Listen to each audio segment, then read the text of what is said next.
We continue to explain the 1942 World Series.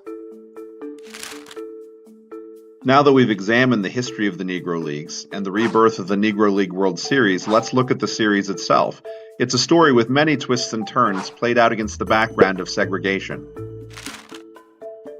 The series was played in 5 different cities, took almost a month, and included 2 games that in the end wouldn't even count. The first game was played in Washington, D.C. with Page and Jack Matchett pitching for Kansas City. Kansas City would win 8-0 on 6 Gray errors, including one by Gibson. The Grays would only get 2 hits.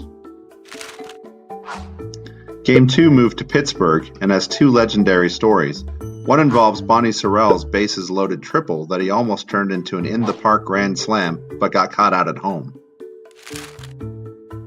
The other is the Satchel Paige-Josh Gibson showdown. The details have changed over the years, but the gist of the story is that Paige struck out Gibson on 3 pitches. Some say it happened in the 7th when the Monarchs were up 2-0.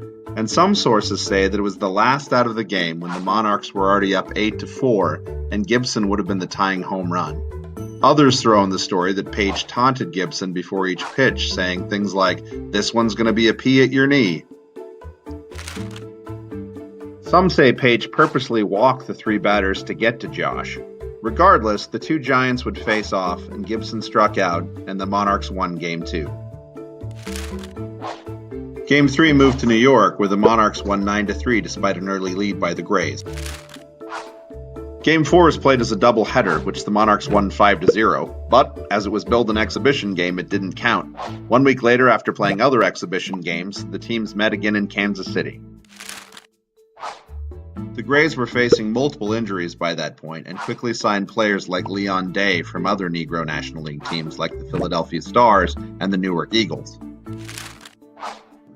Kansas City played under protest and lost 4-1. The protest was upheld and the game didn't count. Game 6 was played in Philly due to Chicago rain and was supposed to feature Page.